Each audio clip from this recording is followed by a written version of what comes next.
What's up, everybody? What's going on? Hope you had a good night tonight. This video you are watching is the year in wrestling 1995 part 5. This is my last video about 1995, and I'm very happy about that because I can finally start talking about some awesome stuff that happened in 96 in wrestling and the Attitude Era in 97, 98, 99. I'm going to finally get to start talking about some great stuff, storylines, matches that happened in wrestling that started in 96. So I'm very happy to be done talking about 95. Because 95 was a bad year in wrestling. Business was way down in WCW and WWF. Business was down, and out of the entire year in 95, there was probably only like 5 or 6 good matches that were worth watching. So I'm going to kick it off to start talking about WWF. First pay-per-view I'm going to talk about is Survivor Series 95. Took place November 19th, 95 from Maryland. Landover, Maryland. I thought it was from Washington, D.C., but I guess I was wrong. I guess it's close to Washington. Landover, Maryland. Pay-per-view matches on Survivor Series 95. Survivor Series elimination tag team matches were the team of Skip, Tom Pritchard, the Body Donis, Rad Radford, however you say his name, Rad Radford. He was Louis Spicolli. And in 96, in 97, Louis Spicolli would be in ECW and then go to WCW. So, Body Donis and Rad Radford and the 1-2-3 Kid taking on the team of, and they would defeat the team of Hakushi, Bob, Sparkplug Holly, Marty Jannetty, and Barry Horowitz. That match went 19 minutes and 9 seconds. And all these matches were basically Survivor Series elimination tag team matches because that's what they did back in the day at all the Survivor Series. They had gimmick elimination, Survivor Series elimination tag team matches. Teams of 5. And whoever could last was the sole survivor. It was a Survivor Series great concept. Elimination matches, great concept. When they started in 87, it was great. But 97, 98, I'm glad Survivor Series changed and they didn't keep doing elimination matches on the entire pay-per-views. They mixed it up a bit and had championship matches and some tag matches instead of all elimination Survivor Series matches. Up next, the team of, this was a women's elimination Survivor Series match. Team of Bertha Faye and some Japanese women wrestlers. I cannot pronounce their names. Something Kong. Tamko Wanta, I don't even know how to pronounce it. I cannot pronounce that name. Anyways, Bertha Faye's team against Alundra Blaze's team. And Bertha Faye's team would defeat Alundra Blaze's team. That's all you need to know. And there's a pretty good women's elimination Survivor Series match. They did some good wrestling and some good moves.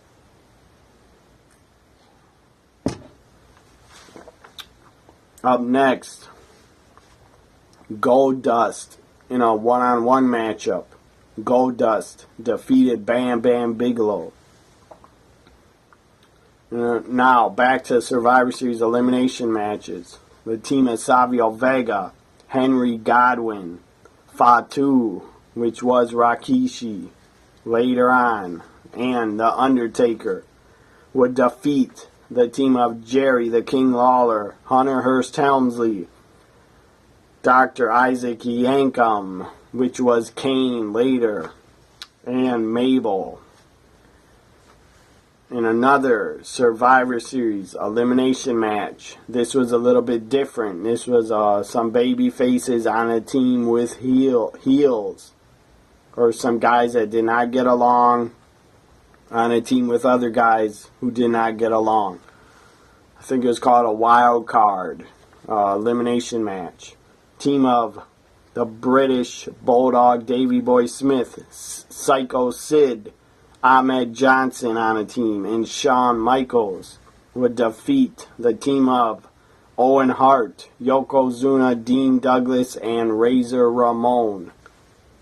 So Razor was on a team with 3 heels, and Shawn Michaels was on a team. Shawn Michaels and Ahmed Johnson were on a team with Psycho Sid and Davey Boy Smith, 2 heels. And in the main event, Bret the Hitman Hart would win back the WWF Championship. He held it once for a really pretty long time in '94. He held it until Survivor Series '94, and then he lost it. So Bret Hart wins back the WWF Championship for the, I think, 3rd time.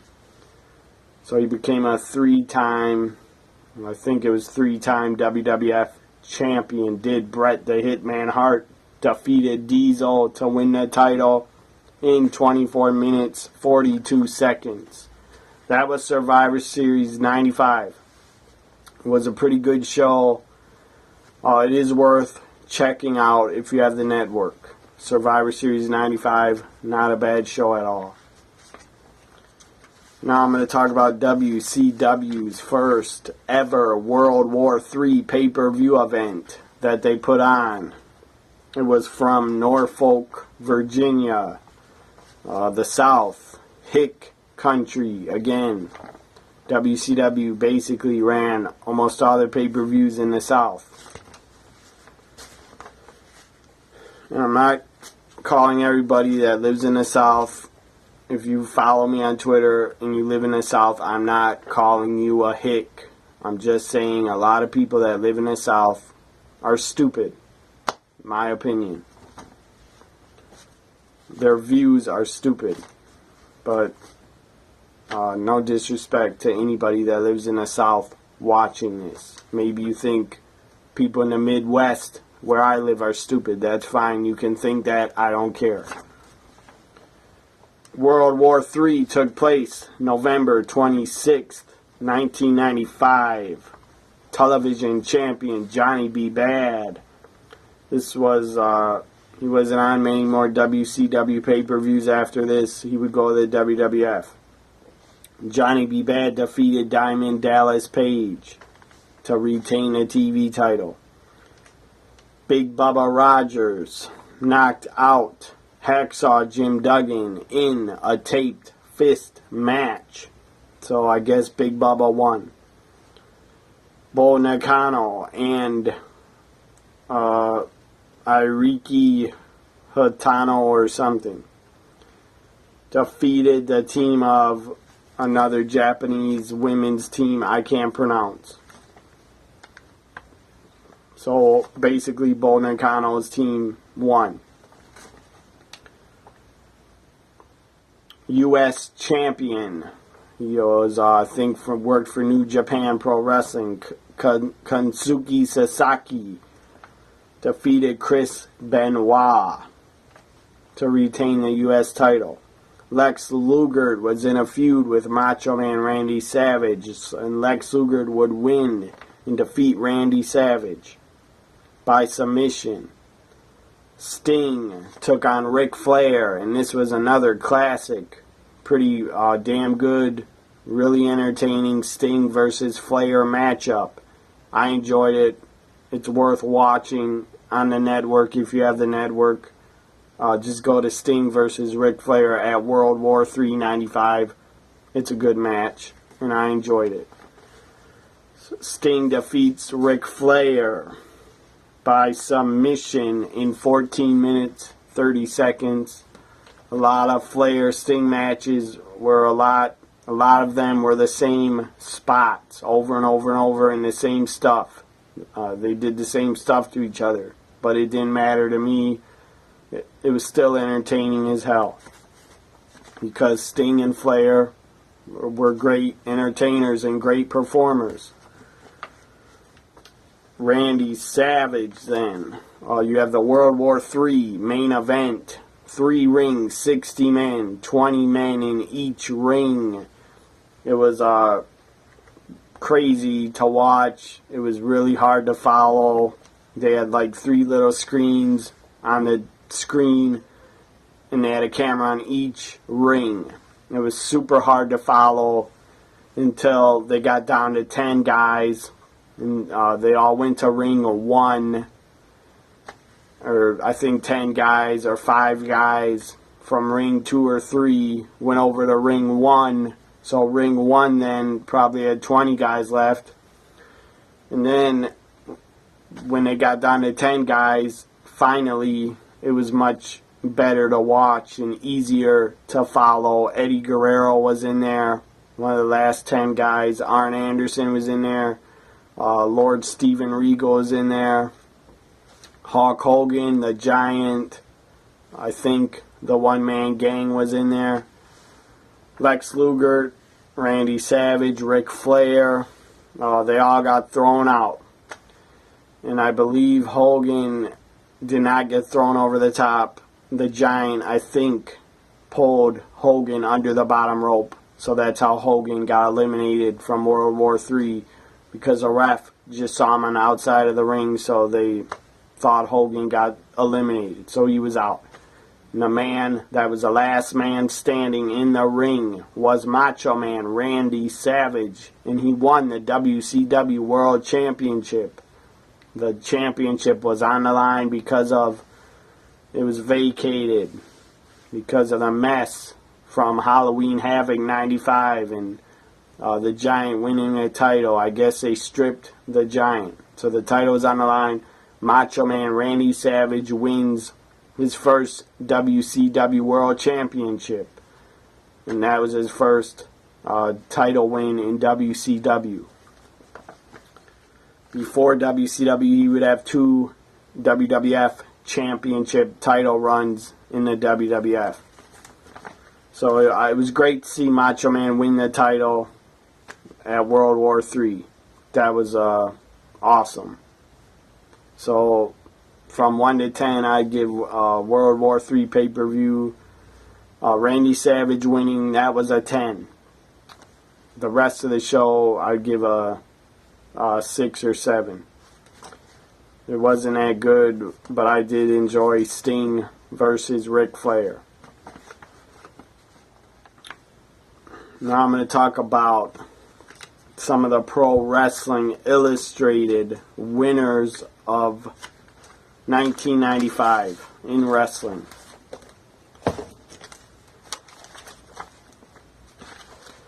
Wrestler of the Year for 1995. The winner was Diesel. He held the title. He had the longest WWF Championship reign of the 1990s. Longest reign champion of the 90s in the WWF. So, well deserved to win Wrestler of the Year. Runner-up for Wrestler of the Year was Shawn Michaels. Tag Team of the Year for 1995. The winner was Harlem Heat. And the runner-up team was from ECW, the Eliminators. Or no, that's 96. 95 runner-up was the Smoking Guns.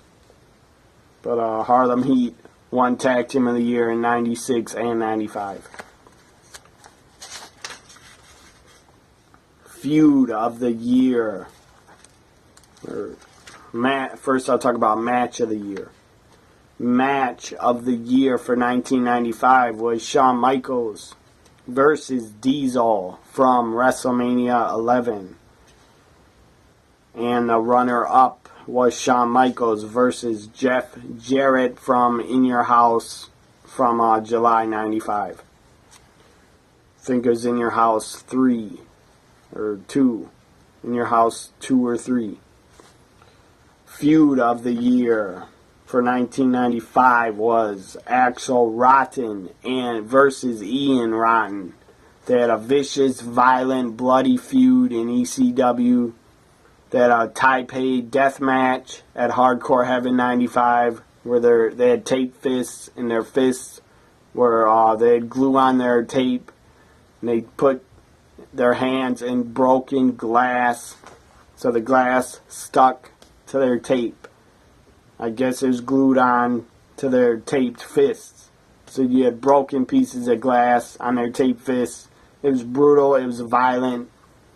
And I think Hardcore Heaven 95, I think, is on the WWE Network.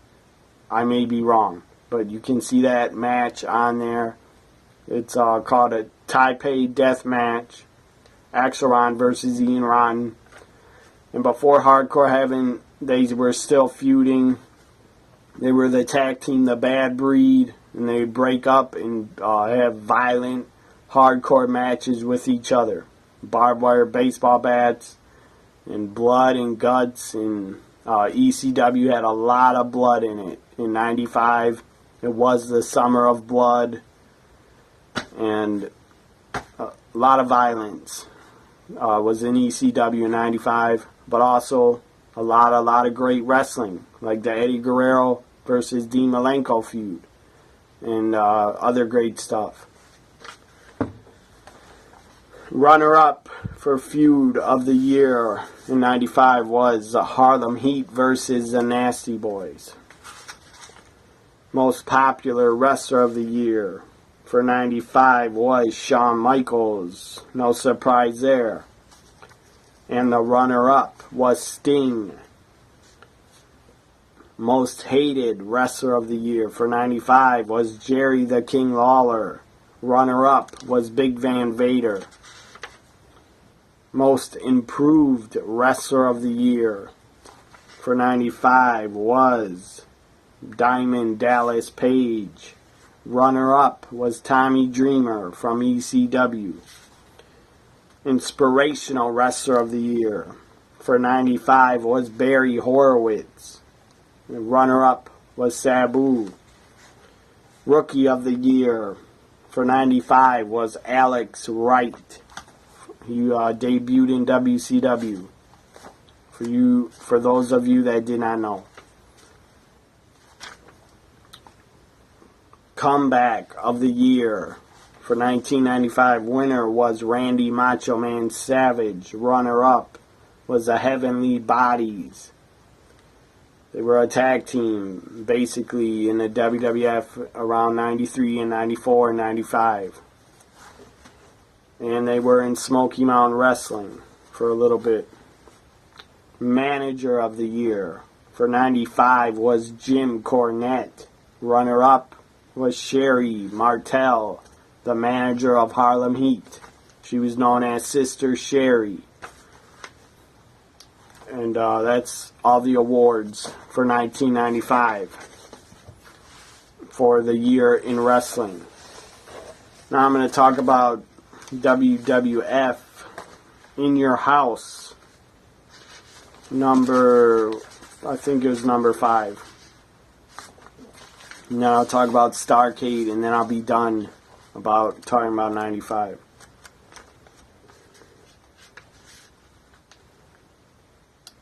In Your House, number 5, happened on December 17th, 1995 from Hershey, Pennsylvania. First match, Razor Ramon and Marty Jannetty defeat the team of the 1-2-3 Kid and Psycho Sid. Ahmed Johnson defeated Buddy Landel in 42 seconds. Holy fuck. That was a pointless match. But I understood it because they wanted to push Ahmed Johnson and get him over. And they did push him a lot in 96. He won the IC title, but then he kept getting injured over and over and over. Hunter Hearst Helmsley was probably a rib to him, at least. Hunter Hearst Helmsley defeated Henry Godwin in a Arkansas hog pen matchup by disqualification. It was a fucking mess. It was a stupid ass gimmick match that the WWF put on. And they even had real pigs in the hog pen. And it was ridiculous. It was stupid as hell. And it was, I'm sure, humiliating for Triple H. But he was a young guy back then. He was not getting a push, really. So they just threw him in that match. And they made him look like an idiot and a jerk. And they humiliated him.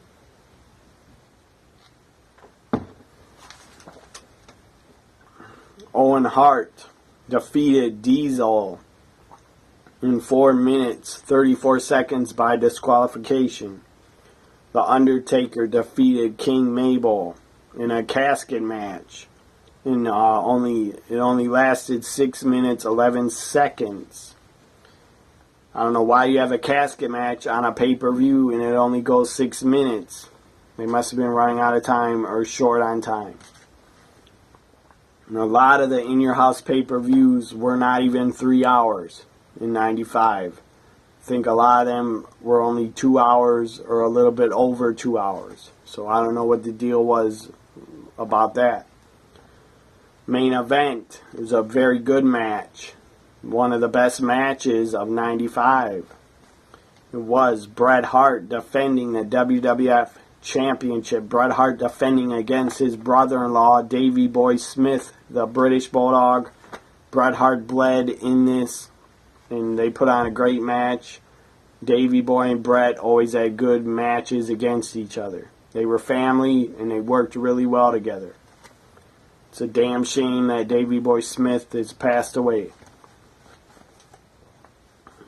So that was In Your House number 5, the last pay-per-view for the WWF in 1995. And I'll kick off talking about 96. I'll kick that off when I talk about Royal Rumble 96. And whatever the January pay-per-view, or February 96, WCW had their first pay-per-view. It was called Super Brawl. Now I'm going to talk about Starrcade 1995. And then I'll be done talking about 95. I don't want this video to go over 30 minutes. So I'm going to try to go quick talking about the matches.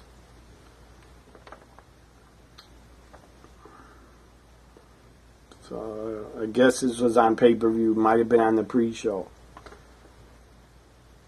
Marcus Alexander Bagwell and Scotty Riggs. They were the American males. They defeated Lord Steven Regal and Bobby Eaton. The one-man gang defeated the United States champion Kazuki Sasaki to win the U.S. title. Pretty kind of weird to see the one-man gang with a championship. I did not expect him to win any title in WCW, but he did. And he would not hold it long at all. He would lose it to Conan anyways, in like 2 or 3 months later. Chris Benoit. What the hell was I reading? I was reading the wrong show. I thought, almost.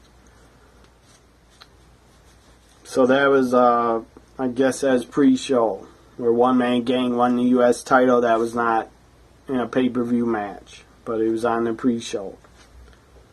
I do not know if it is even on the network. The One Man Gang winning the U.S. title. It should be, but maybe it isn't. I'll probably check to see if it is. So now they're saying in pay-per-view matches for Starrcade 95. It was WCW. It was a thing called the World Cup of Wrestling. WCW versus New Japan in the World Cup of Wrestling. Representing New Japan was Jushin Thunder Liger, defeating Chris Benoit in 10 minutes, 29 seconds. They had a great match. They always worked super well together. Another Japanese guy representing New Japan defeated Alex Wright. So WCW was down 0-2. Lex Luger then defeated Masahiro Chono. So WCW finally gets a victory on the board against New Japan. Johnny B. Bad defeated Masahiro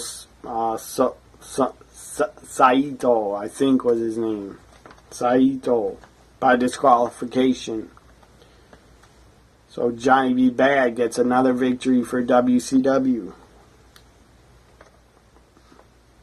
Otami or somebody like whatever his name is, Otami, defeated Eddie Guerrero in 13 minutes. So they had a great match. I believe New Japan was winning now 3-2. Randy Macho Man Savage defeated another New Japan pro wrestler, Tenzai in 6 minutes, 55 seconds. Then in the finals, Sting defeated Kazuki Sasaki by submission, giving WCW a 4-3 World Cup victory over New Japan Pro Wrestling. This was, I think it was a double main event or a triple main event, whatever. This was the first match of it. Ric Flair won a triangle match over Sting and Lex Luger in 28 minutes, 3 seconds. I think the triangle match was WCW's ripoff of ECW's three-way dance. So Ric Flair wins and goes on to face Ric Flair. Then goes on to face World Champion Macho Man Randy Savage, and Ric Flair, the Nature Boy, defeats Randy Macho Man Savage to win, I think, his 11th World Championship. 11th or 12th World Championship. So the Nature Boy, Ric Flair, ends 1995 in WCW as World Heavyweight Champion, going into 96. And Bret Hart ends the year in the WWF as a World Champion. So, as I said, about 1996 was a great year in wrestling. Business really picked up storyline-wise. Entertainment-wise, 1996 was way more entertaining and way more better than 95 was. You didn't have a lot of in the beginning of the year, you did have a lot of goofy, cartoonish storylines, or not storylines, but cartoon type, just the goofy ass, stupid ass gimmicks around still in WCW and WWF. WCW even brought back Brutus and called him the Booty Man. That's what I think of the Booty Man. It was stupid as fuck. And the WWF in 96 still brought guys in. They brought Jim the Anvil Neidhart back, and they called him Who. And they put a mask on him. I think with a question mark on the mask, or a question mark on the back of his tights. And his name was Who. W-H-O. That was the fucking character's name, was Who. Well, the fans were thinking, who the fuck was Who? Nobody cared. They also had dumb gimmicks like the Goon. It was a hockey gimmick. It was awful. And another awful gimmick was the Plumber.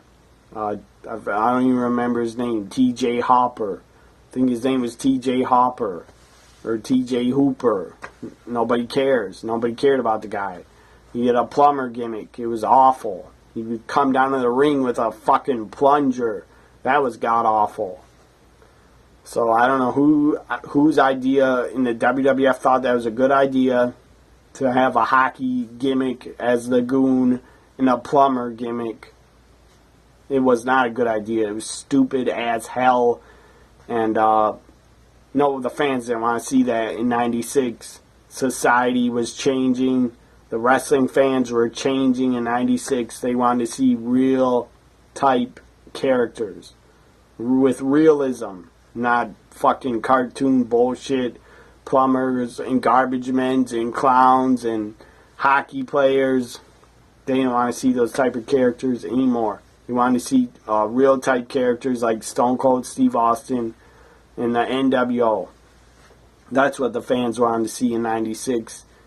And great, I'm really glad that us as fans got better wrestling and better real life storylines, like real life type storylines that looked real and seemed real. I'm glad we got that finally. By the summer of '96, we finally got some damn real good entertainment in wrestling. So this was me in part 5 talking about the year in wrestling 1995. This was part 5 of my series of year in wrestling videos. I hope you enjoyed me talking about 1995. If you watched any of my videos where I talked about 95, thank you very much. You obviously must be a wrestling fan if you're going to sit through and watch me for 10 minutes or longer talk about the year in wrestling 1995. Thank you for watching if you ever did watch one of my videos on 95.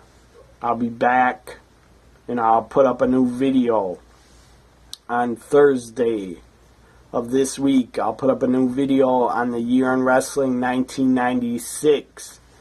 And in 96 is when WCW and WWF both went to 12 pay-per-views a year.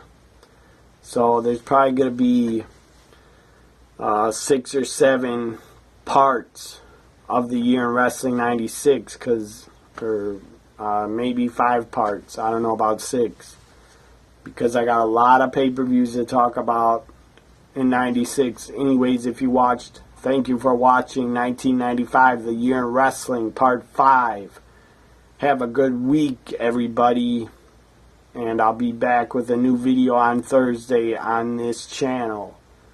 Follow me on Twitter at TNAWWE Guy and at NXT WWE Guy. Bye for now, everybody.